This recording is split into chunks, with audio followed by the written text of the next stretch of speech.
na ikaw ang pumili sa amin. At ang buhay na ito na ibinigay mo, Panginoon, tulungan mo kami na talagang maibigay po namin ito sa inyo ng buong buo. And sa oras na ito, patuloy mong itaas ang iyong mga kamay at purihin ang ating Panginoon, alalahanin ang kanyang kabutihan sa ating buhay.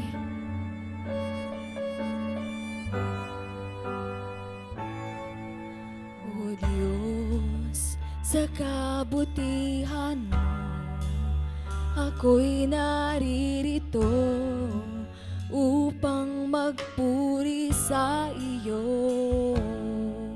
O Diyos, sa kabanalan mo, malulugod ako, buhay ay iaalay ko.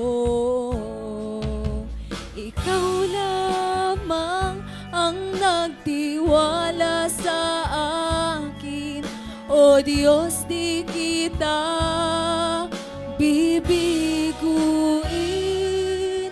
Magtatapat sa iyo, maglilingkod ako, O Diyos, kay buti mo.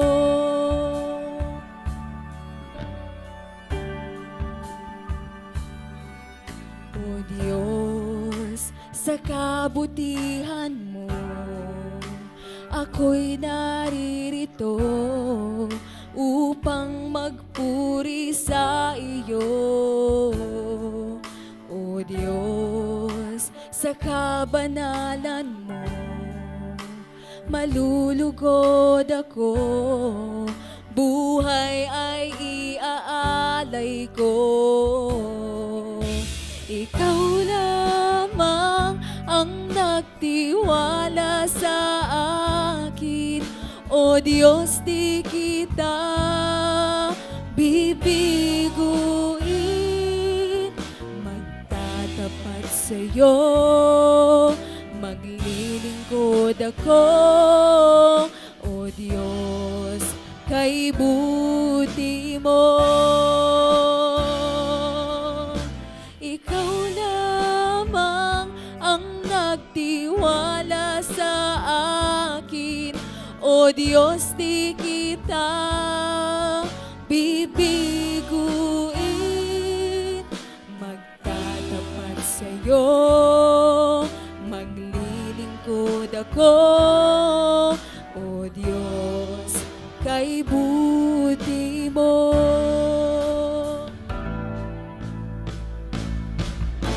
Ikaw lamang ang nagtiwala sa akin, O Diyos, di kita bibiguin. Magtatapat sa iyo, maglilingkod ako, O Diyos, kay buti mo. Minsan pa, ikaw lang tiwala sa akin, O Diyos, di kita bibiguin. Maglilingkod sa iyo, Panginoon. O Diyos, kay buti mo.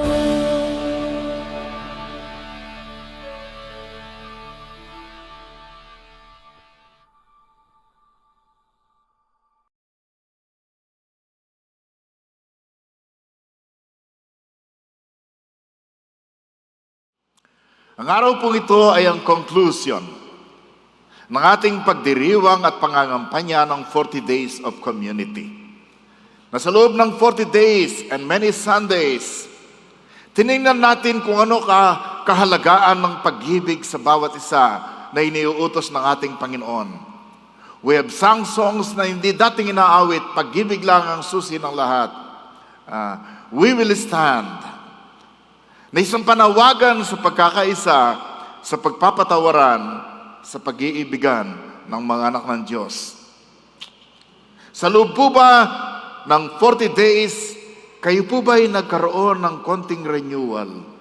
Kayo po ba'y na-touch sa ilang mga bagay na inyong narinig, na inyong napakinggan.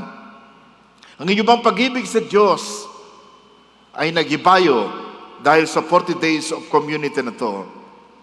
Kayo ba'y nagkaroon ng pagkakataon na i-share ang pag-ibig ng Diyos sa ibang mga tao in the past 40 days? Ngayon po, gusto kong hamunin ng bawat isa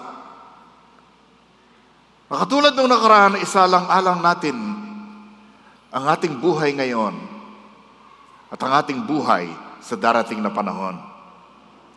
The very purpose of God, ang layunin ng Diyos, bakit siya bumaba sa mundong ito, ay para ipakita sa iyo na mahal ka niya, mamatay para sa ating kasalanan, magkaroon tayo ng buhay na walang hanggan. Last week, namatay po si Olivia Newton-John. Si Olivia Newton-John won 4 Grammy Awards. Recorded 5 number 1 hits, produced 2 number 1 albums, and sold more than 100 million records. Sabihin niyo, wow.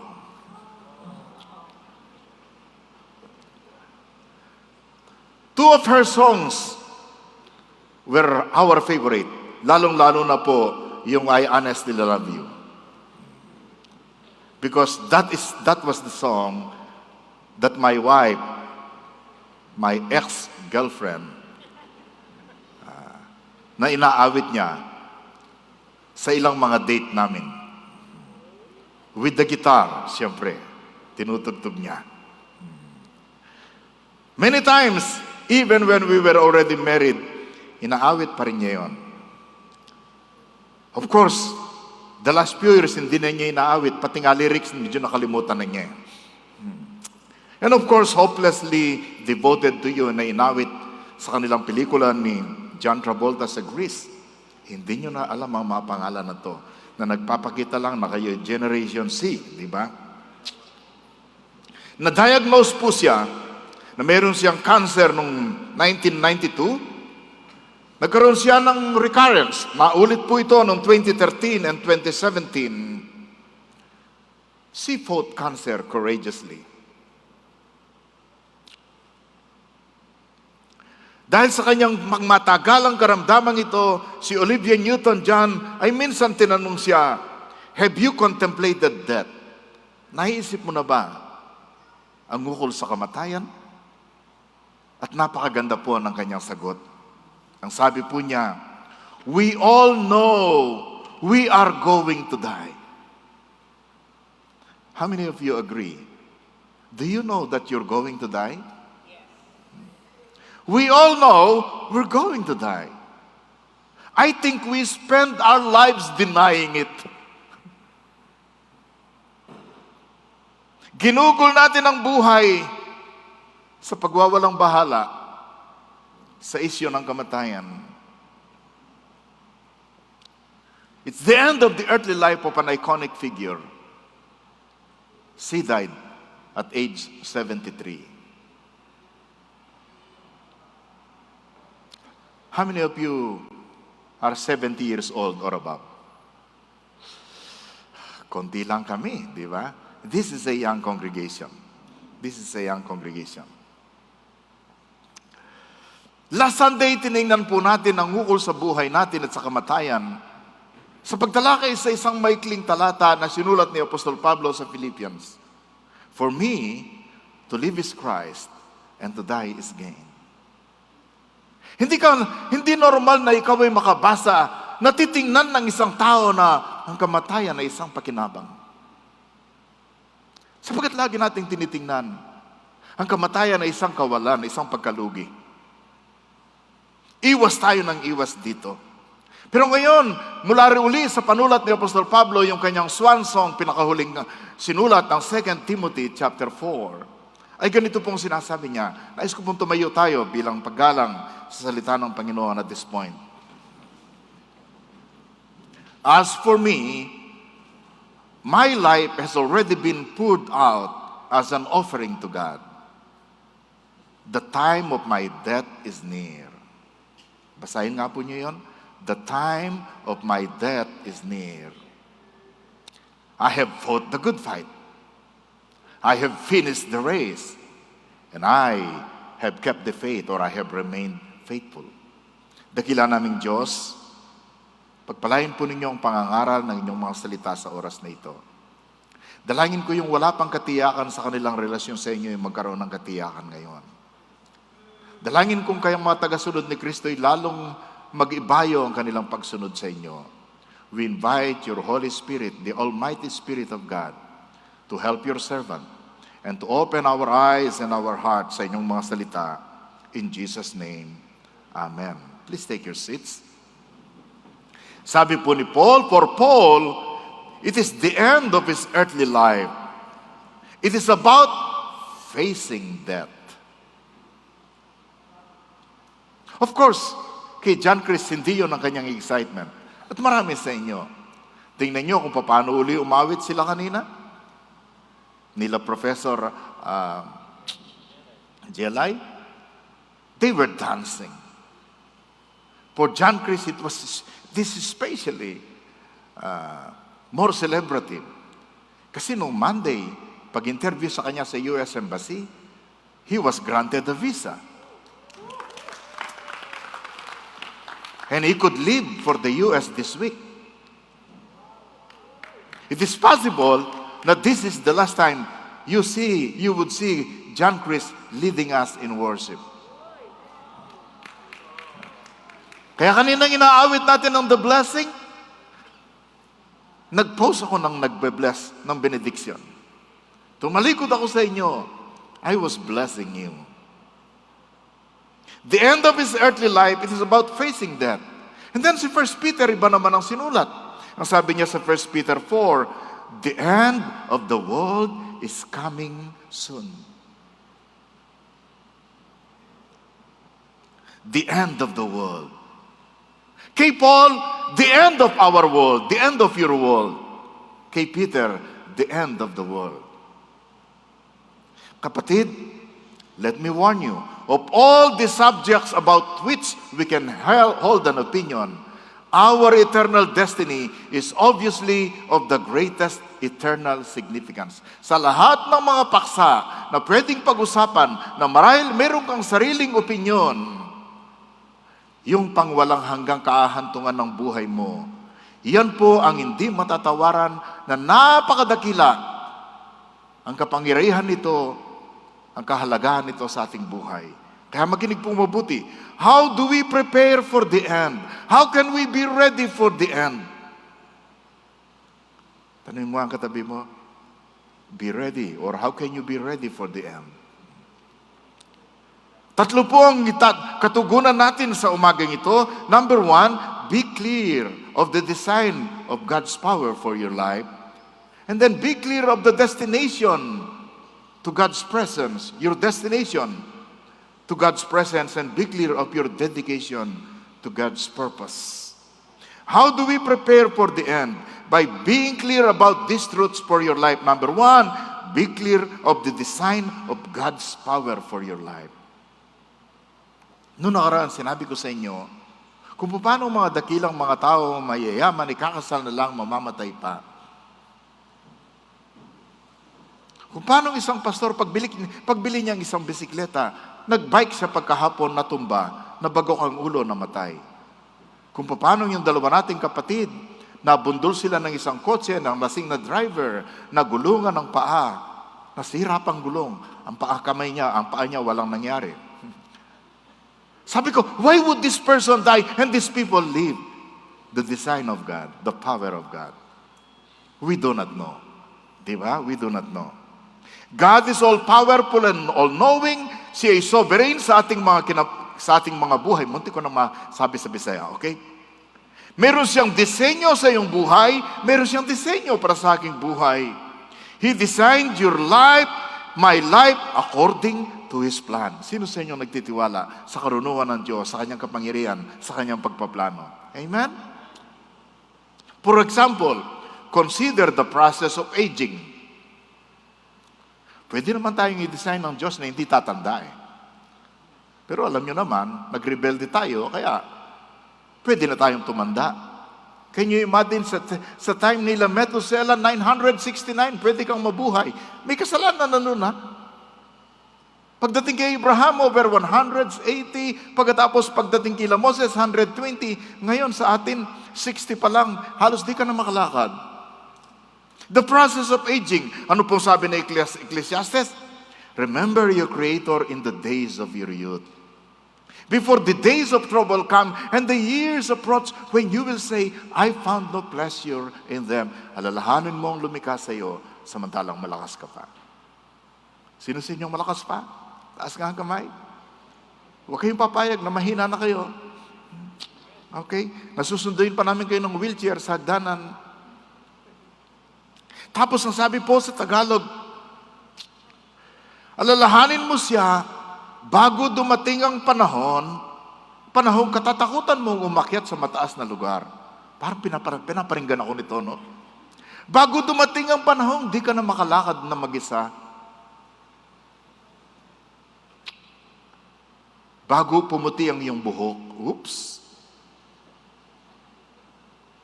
pwede nating baguhin yan na hindi nagkakasala. Bago matanggal ang lahat ng iyong buhok. Di ba? At lipasan ng pagnanasang sumiping sa minamahal, darating ang araw na tayo'y papunta sa huli nating antungan. At marami ang tatangis sa lansangan. Sa iba nga ako, konti ang tatangis eh.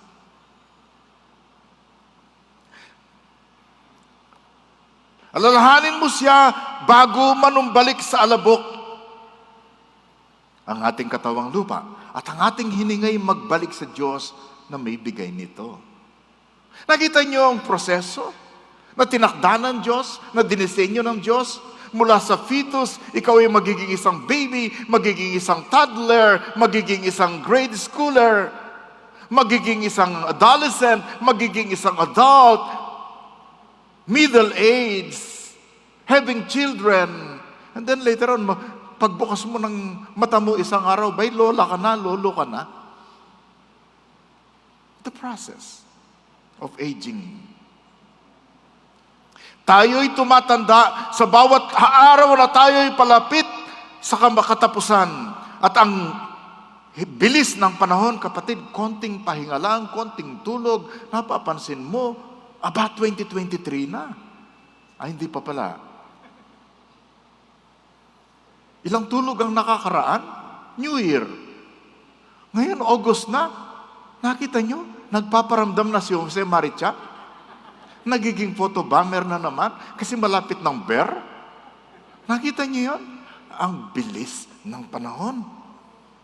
Kahit sabihin sa iyo ng ilan mong mga kaibigan na mababait, ay hindi ka tumatanda, maganda ka pa rin. Huwag kang maniwala. Sayang mo't sa gusto, tumatanda ka. Kahit magkulay tayo ng buhok linggo-linggo, at magpatangos tayo ng ilong, at magpa-stretch tayo ng mukha, tayo'y tumatanda, natatapos ang buhay.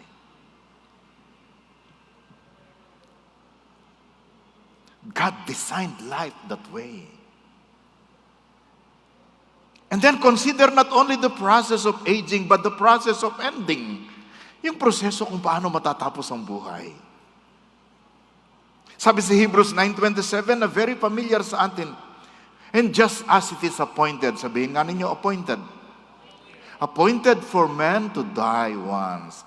And after that comes judgment. Sa ibang translation, ang sabi, just as each person is destined. Sabihin nga nyo, destined. Itinakda sa tao ang minsang mamatay. Pero pagkatapos nito, hindi pa tapos. Pagkatapos nito ay ang paghuhukom. Nakita po ninyo? Na madalas sinasabi natin ng kamatayan ay dahil sa isang karamdaman, dahil sa isang incident, dahil sa isang accident. And then sabi ng writer ng Hebrews, no, death is not just an incident or an accident. Death is an appointment. Amen? Yes. It is inevitable. In fact, ang destiny ng bawat isa sa atin ay libingan. Sabihin niyo, pastor naman, masayang-masaya pa naman ako umalis ng bahay. Ngayon, bakit yan ang pinag-uusapan? Pwede bang ibang topic na? Mamaya, medyo hahamunin ko kayo sa ilang bagay. Alam mo, iwasan mo man ang kamatayan. I wish pwede kong iwasan. I wish katulad siya ng may ibang traffic enforcer na pwede kong sabihin, saka ka na bumalik. O pwede ba, regaluhan na lang kita. Kunyari, regalo pa, di ba? Suhol pala. Naalala ko po ang isang alamat. Dinalo ni kamatayan. Ang una sa kanyang listahan na kukunin, susunduin na, si Abner. Alphabetical siguro, no? A, B. Hindi, wag po kayong mataranta dahil sinabi kong alphabetical. Sabi po ni kamatayan, Abner, kukunin na kita. Sagot po ni Abner, wag po muna, ngayon kamatayan, marami pa po akong gagawin, marami pa akong hindi nagagawa. Ang sagot ni kamatayan, naku, hindi pwede, ikaw ang una sa aking listahan. Sagot ni Abner, o sige po, tatapusin ko muna itong ginagawa ko ngayon. Ang mabuti pa, ipagtitimpla muna kita ng kape habang kayo'y nag-aantay. Pagkatapos po nito, pwede na tayong lumarga. Maldito talaga si Abner. Samantalang niyahanda niya yung kape, nilagyan pala niya ng pampatulog. So, anong inumin ni kamatayan? Yung kape, nakatulog siya. Ito si Abner naman, may timang balak. In-erase niya yung kanyang pangalan sa number 1. Inilagay niya sa huli, sa dulo. Tapos nung magising si kamatayan, ang sabi ni kamatayan, grabe, ang bait mo naman, ang galing mo magtimpla ng kape. Sige, sabi niya, bilang gantimpala, sabi niya, hindi na kita iuuna sa listahan, lalagay na kita sa huli. Hehehehe. Hindi niya nakuha, no? Ang pangalan niya nasa huli na. Ngayon sabi niya, kamatayan, ilalagay na kita sa huli. Ay, yuhuli na kita. Magsisimula na ako sa huli. Hindi pwedeng dayain si kamatayan, no? Kasi appointment yan, Destiny yan, Si Pablo namatay sa pamagitan ng pagpugot ng kanyang ulo. Si Peter namatay sa pamagitan ng pagpako sa kanya sa krus ng patiwarik. Many of the apostles, the disciples, they all died. Yung iba, malupit na kamatayan. Ang ating mga ninuno namatay, ang ating mga magulang namatay o mamamatay. Itinakda sa tao ang minsang mamatay.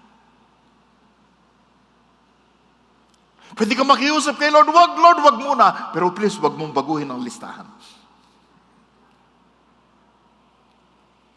Tinanong ko ang mga ibang pastors ng isang meeting namin.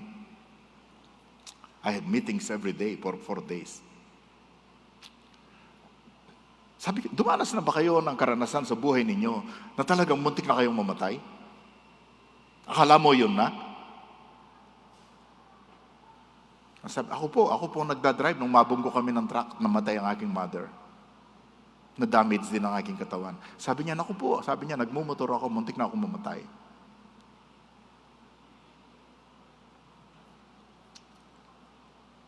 Pero by the design of God, muntik lang, pero hindi pa. Sino siya nagpapasalamat? Andito kayo ngayon naglilingkod kay Lord. Amen? God's design is that this life will end. But God alone knows when it will be and how it's gonna be. Be ready, be prepared. Be clear with the design of God's power in your life. Kapangyarihan po ng Diyos yan Siyang may sovereignty over our lives. Diba? And then number 2, be clear of the destination of your life to God's presence. Maging maliwanag sana sa iyo kung saan ka pupunta at sana liwanagin mo nang punta mo sa ating Diyos sa Kanyang presensya. Be sure where you are going. Be clear of the destination of your life. Dapat ang punta mo ay sa ating Ama na lumikha sa atin in the presence of God for 1,000,000 years, for 1,000,000,000 years or so. Sabi ni Apostol Pablo sa verse 6, as for me, my life has already been poured out as an offering to God. The time of my death is near. And then dinagdag po niya sa verse 8, and now the prize awaits me, the crown of righteousness, which the Lord, the righteous judge, will give me on the day of His return. Nang sinasabi ni Apostol Pablo, mamamatay na ako, iiwanan ko ng mundo ito, pero magkikita kami ng Panginoon at bibigyan niya ako ng gantimpala. Nang ibig sabihin ng tiyak niya, nang punta niya sa Panginoon.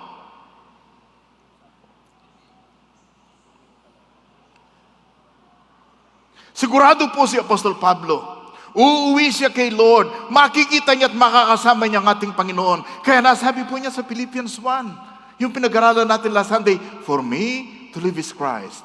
And then, ang kamatayan ay isang pakinabang. Dahil makakasama niya ang ating Panginoon. Isang pakinabang to be in the presence of God, to receive the prize or the crown of righteousness. Mga kapatid, I'm 71 and I have made many mistakes in my life. I'm making more mistakes. And in the few years God might be giving me, I will make more mistakes. Marami kang pagkakamaling nagawa sa buhay. At marami ka pang pagkakamali na magagawa. Pero isa lang sanang bagay ang pakiusap ko, na huwag kang magkamali. Huwag kang magkamali ng pipiliin ng destinasyon mo. Tiyakin mo nang punta mo ay sa Panginoon at sa presensya niya mabubuhay ka ng walang hanggan. At sana kinakausap ka na ng Panginoon ngayon. Kaya ako iniwan ng langit, kaya ako namatay sa krus, kaya ako tinigis ang aking dugo para makatiyak ka na pupunta ka ng langit, para matanggap mo ang aking patawaran, para ikaw ay maligtas. Ang isa po sa mga sulat sa Bible ni Apostle John, yung 1 John, ang isa pong big reason, ba't niya isinulat ito? Sa 1 John 5:13. Ano pong sinasabi?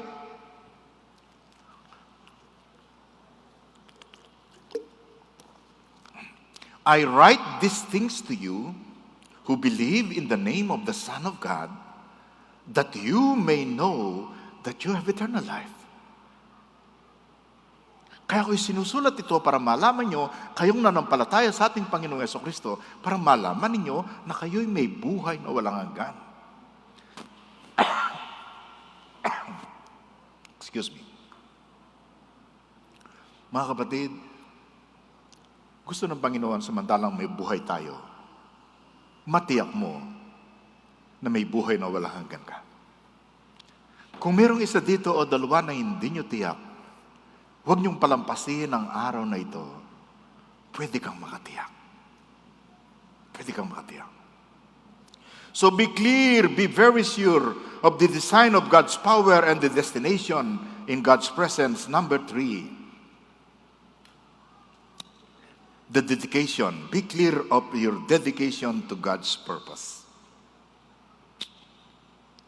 Nilikha ko ng Diyos para sa kanyang layunin. Nilikha ka ng Diyos para sa kanyang layunin. Bawat isa sa inyo ay nilikha ng Diyos para sa kanyang layunin. Ang layunin niya na yon, ang Diyos ang nag-design, ang Diyos ang nagbigay. Sabi po ni Apostol Pablo, I have fought the good fight. I have finished the race, and I have remained faithful.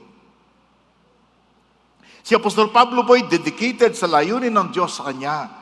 Kaya sinasabi niya, I am fighting the good fight. Sayo mo't sa gusto, kahit anong piliin mo, may laban kang haharapin.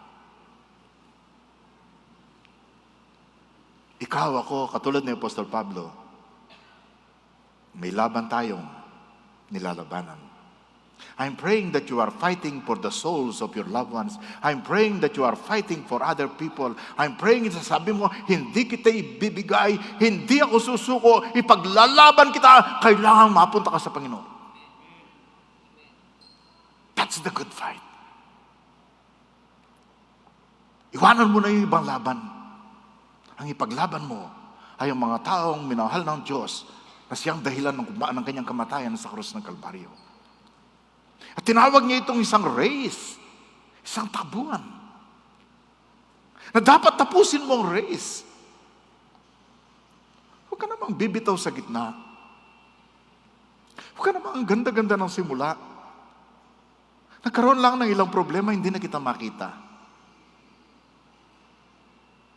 Pwede kang bumalik kahit medyo naligaw ka ng konti. I'm speaking to you. Yes, everyone. And then sabi niya, I have kept the faith. Sinikap po sa akin ng ibang tao ang kalipunan ng ating pinananampalatayanan, ukol sa Diyos, ukol kay Kristo. May mga nagsasabing hindi totoo yan. Sabi niya, I have kept the faith, pinanatili ko yon. Kahit sinikap akong ibagsak ng ibang tao, sabi niya, ngayon patapos ng buhay ko. Masasabi niya na fulfilled ang kanyang life. Si Apostol Pablo, meron po siyang ibang dinagdag kung paano ba natin i-dedicate ang ating buhay sa purpose ng Panginoon. Sabi sa Apostol Pedro, ang sabi po sa 1 Peter 4, the end of the world is coming soon. Therefore, pag alam mong nagkakagulo ng mundo na parang matatapos na, therefore, may pinagagawa si Lord sa iyo. Maging excited ka. Huwag kang lalampa-lampa. Huwag kang kumilos na parang walang buhay. Yung iba sa inyo, sarap-sarap na ng awitin, palakpakan ng iba, sumasayaw na tayo, talagang sumisigaw na tayo sa Panginoon. Yung iba sa inyo, parang wala pa rin. Kung minsan ang tingin ko sa inyo, hindi nyo kailangan ng pastor at saka ang song leader. Ang kailangan nyo, embalsamador.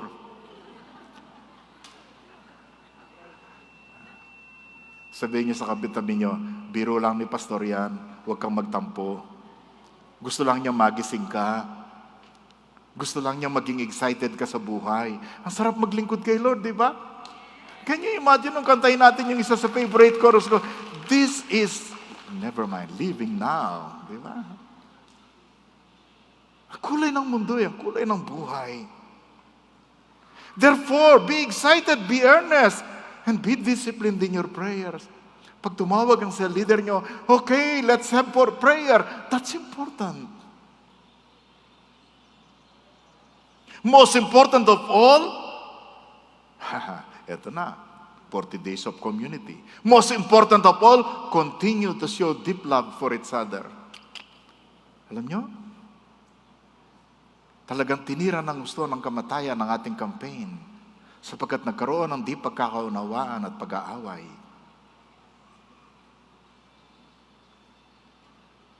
That's why keep on loving each other more deeply. Because love covers a multitude of sin. Ang pag-ibig ang nagtatakip, nagpapagaling sa mga sugat ng ating mga puso. And then, meron pa siyang isang kahilingan. Ang sabi niya, asan ba yun? Verse 10. Verse 10. Oh no, verse 9. Continue, cheerfully share your home. Maging hospitable kayo. Okay? That's living for the purpose of God. Pagkatapos ang sabi sa verse 10, God has given each of you a gift from His great variety of spiritual gifts. Bawat isa sa atin merong spiritual gift mula kay Lord. Bawat isa sa atin merong spiritual talent. Bawat isa sa atin merong spiritual ability. Maliwanag yun eh. Binigyan kaya ni Lord, wag mong baliwalain, wag mong maliitin, wag mong ismulin ang sarili mo. Gifted ka. Nung matanggap mo si Kristo, natanggap mo ang Holy Spirit, therefore meron kang spiritual gifts. Anong dapat mong gawin sa iyong spiritual gifts? Use them well to serve one another. Huwag mong payagan, huwag mong pabayaan na ikaw ay kalawangin ang mga bagay na binigay ni Lord sa iyo dahil hindi mo ginagamit. Hindi yan mawawala because the gifts and call of God are irrevocable. Pero pwedeng kalawangin. Andyan sa'yo, pero wala na, hindi mo na nagagamit. Use them well. That is living according to the purpose of God for your life. Use them well in serving one another. Discipline in prayer life, deep love for one another, hospitality, huwag pabaya, huwag tamad, huwag manlalamig, mag-sacrifice ng konti. Sapagkat ganyan ang pag-ibig, nagsasakripisyo eh. Alam mo isang sakripisyo? Actually, hindi sacrifice ito, privilege eh. Meron tayong re-encounter. Fresh encounter with the Lord on Saturday. Mula alas 9 hanggang alas 5 ng hapon. Parang retreat din po ito. Kung nakadanas na po kayo ng encounter, ito yung re-encounter. Kukunti lang ating mga speakers. Pero kung minsan natatakot ako mag-invite, kasi baka hindi ka dumating. Tapos ang laki-laki nang ibibigay na love gift ng church. Pero wala ka. Sino sa inyo ang nangangako na, yes, I will sacrifice my time, I will attend the re-encounter on Saturday. Pwedeng itaas ang kamay kung tao sa puso mo. Ako, Diyos ko, lilima lang ang nagtaas. Malaking problema ng Zion. Malaking problema ng Zion nito. Can you imagine? Naganyaya pa naman ako ng mga dakilang speakers na ginagamit ni Lord. Can you imagine? Darating si Hiram Pangilinan muli dito. Can you imagine? Darating si Bishop Bian para turuan tayo kung paano talaga magkaroon ng maraming ministry, malaking ministry. Can you imagine? Darating si Bishop Eli Mercado.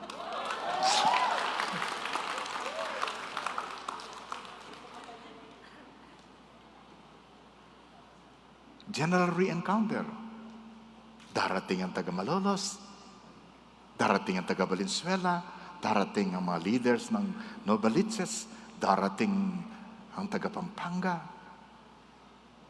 Tapos dito yun, gaganapin.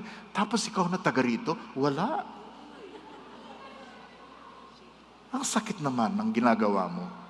Tapos sasabihin mo, yes, I am dedicated to the plan and purpose of God. Maniwala.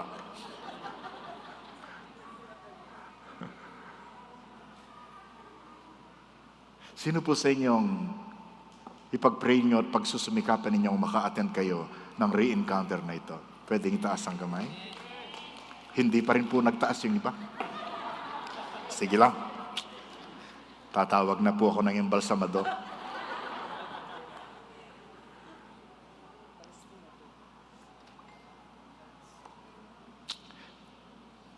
Noong age 72 si Olivia Newton-John, ang sabi po niya, I think every day is a blessing. You never know when your time is over. We all have finite, limited time on this earth. At dapat maging mapagpasalamat tayo lagi sa binibigay na araw ng Diyos sa ating buhay. Let me repeat the question that I've asked you a few times before. Ito po yung question. Basahin po niyong mabuti. Suppose you have only 2 years to live. That means, by August 14, 2024, mamamatay ka na. Suppose you have only 2 years to live. And at the end of those 2 years, behind you are nothing but memories. Ang nakaraan, puro na lang alaala. At ang nasa harapan mo, wala nang iba kundi libingan.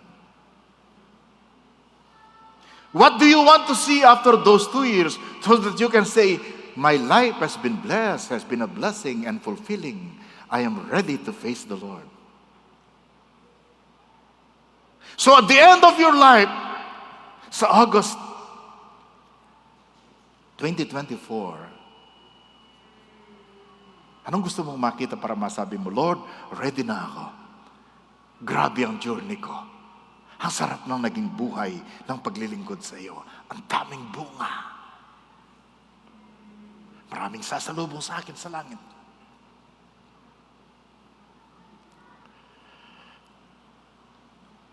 O ibahin ko.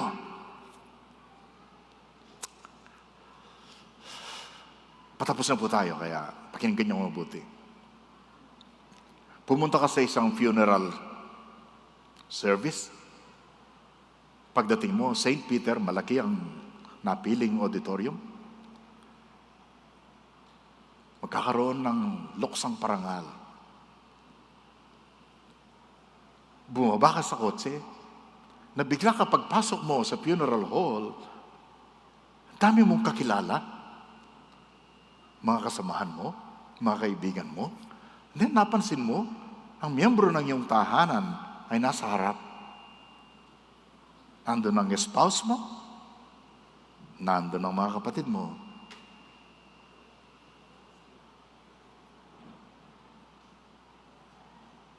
Then nabasa mo kung sinong nakaburol sa kabaw. Nabasa mo ang iyong pangalan. Para sa iyo pala yun. Pagkatapos magsalita ng pastor at nagbigay ng tribute sa buhay mo, isa-isang tinawag ang mga kaibigan mo na magsasalita.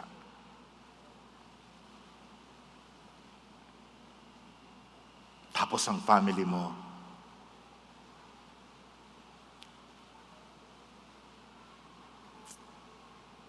anong gusto mong marinig mula sa kanila? Para masabi mo, ang buhay ko'y pinagpala. Ang buhay ko'y naging mabunga. Handang-handa akong humarap sa Panginoon.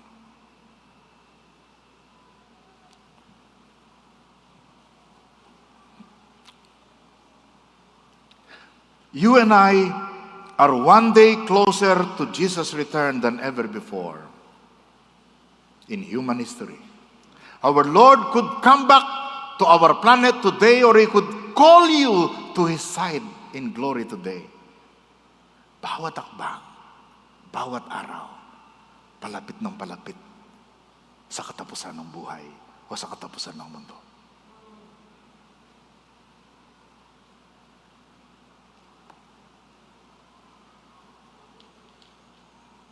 Every day you are nearing the end.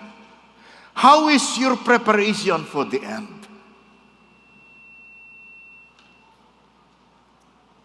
Dalawa lang pong ihilingin ko. Number 1, be sure, tinanggap mo na ang ating Panginoong Yesus bilang Panginoon at tagapagligtas ng iyong buhay. Lahat ng tumanggap sa Kanya ay pinagkalooban ng karapatang maging anak ng Diyos. Ang mga anak ng Diyos ay sigurado pupunta sa langit. Kung hindi mo pa nagagawa yan, mamaya, bibigyan kita ng pagkakataon na tanggapin ang ating Panginoong Yesus. The best way to prepare for the afterlife is by trusting your life to the Lord Jesus Christ, na siyang namatay para sa iyo, nagmahal sa iyo, nagbayad ng lahat ng iyong kasalanan, na bumalik sa Ama, pinaghahanda ka niya ng tahanan. Huwag na huwag mong iiwan ang mundong ito nang hindi mo na-encounter, nang hindi mo tinatanggap ang ating Panginoong Yesus at pinagtitiwalaan siya sa iyong buhay. Pangalawa, be sure you will renew your passion for the Lord Jesus. Kung nanlamig ka, kung naging abala ka sa ibang bagay, kung marami mong plano na hindi naman ayon sa kanyang direksyon, kaibigan, sabihin mo kay Lord ngayon, Lord, sariwain mo, i-refresh mo ako, i-renew mo ako, Panginoon. I want a fresh encounter with you. Gusto ko pong maging maalab muli, maging excited muli sa paglilingkod sa iyo.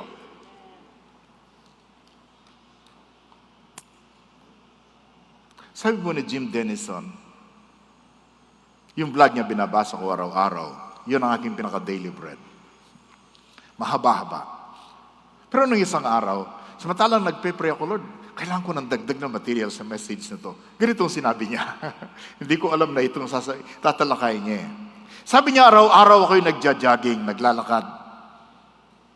Sa aking paglalakad, dumadaan ako sa isang sementeryo. At madalas pag ako'y dumadaan sa sementeryong yon, sabi niya, meron akong isang dalangin. Ganito po ang kanyang dalangin. Lord, help me be ready for you to come to us or for me to go to you. Lord, tulungan mo po akong maging mahanda upang sa iyong pagbabalik, pwede kitang salubungin nang hindi ako nahihiya. O, handa mo ako sa panahon na kukunin mo na ako para pumunta sa iyo. Pwede tayo tumayo, mga kapatid? How many of you ang magsasabi na gusto ko ng renewal, gusto ko ng excitement, gusto ko ng bagong kalakasan, bagong focus sa paglilingkod kay Lord? Ayaw ko ng isang buhay na walang power, na walang excitement. I want to serve the Lord more gladly, more excitedly. Lord, gusto ko i-refresh mo ako. Idinededicate kong muli ang aking buhay para sa iyong layunin para sa akin. Kung yun ang dalangin ng puso mo, pwedeng pumalakpak ka kay Lord at this time.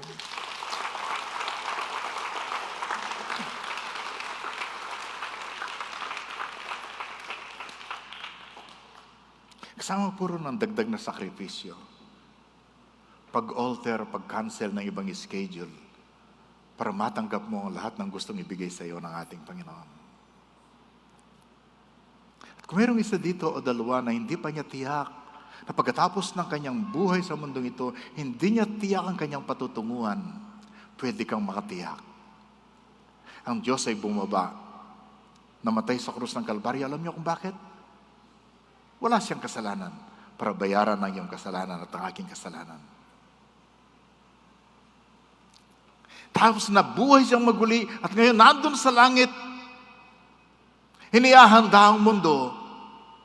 Pero isang araw, narinig mong mabuting balita. Papasukin mo ako sa iyong puso at buhay. Alam mo, kahit ngayon, pwede mong sabihin kay Lord, Lord, nananiwala ako sa iyo. Ikaw ang tagapagligtas ko. Patawarin mo ako sa aking kasalanan. Lord Jesus, ikaw ang Panginoon ko at tagapagligtas. Inaanyahan kita sa aking puso ngayon. Nandito po ang isang prayer. Mamaya ulitin natin. Samantalang tayo umaawit, dagdagan natin ang pagbubulay-bulay. So that you and I can really prepare for the end. Amen. Panginoon Jesus, salamat sa pagkamatay mo sa krus para sa aking mga kasalanan. Kung sino ka man, pwede kang sumunod sa dalangin ito mula sa puso. Sabi ng Biblia, pag tinanggap mo si Jesus, ay papasok sa iyong buhay. Panginoong Jesus, salamat sa pagkamatay mo sa krus para sa aking mga kasalanan. Ako ay nagsisisi at tinatanggap kita bilang aking tagapagligtas. Salamat sa kapatawaran at sa buhay na walang hanggan. Pagharian mo ang aking buhay. Tulungan mo akong magtiwala, sundin at mahalin ka, maging tulad mo, Panginoon, sa bawat araw. Ulitin mo pong dalangin yun. Hanggang talagang masasabi mo, today, I have made a decision for the Lord Jesus Christ. Awitan po natin ang Panginoon.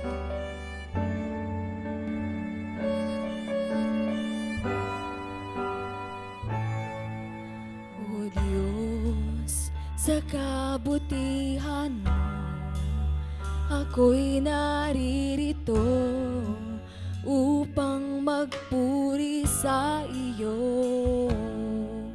O Diyos, sa kabanalan mo, malulugod ako, buhay ay iaalay ko.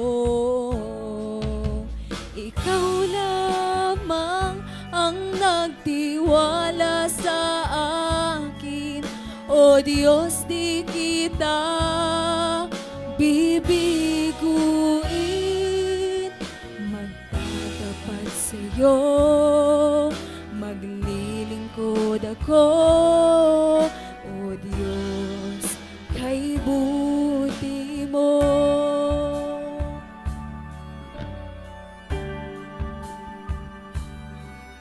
O Diyos, sa kabutihan mo, ako'y naririto upang magpuri sa iyo.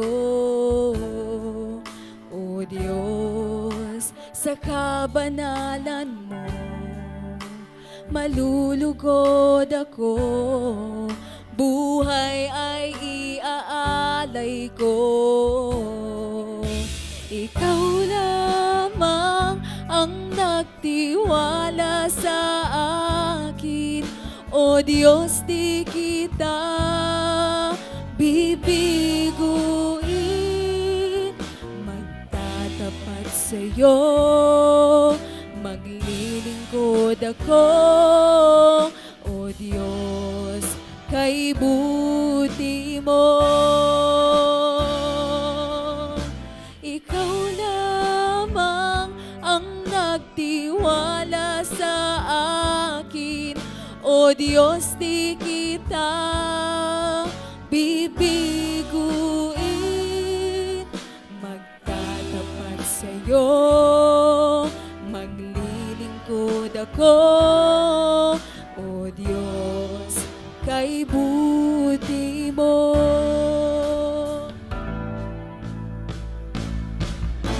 Ikaw lamang ang nagtiwala sa akin, O Diyos, di kita bibiguin. Magtatapat sa'yo, maglilingkod ako, O Diyos, kay buti mo. Minsan pa, ikaw lang tiwala sa akin, O Diyos, di kita bibiguin.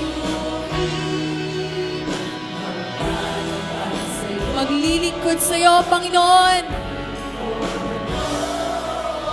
O Diyos, kay buti mo.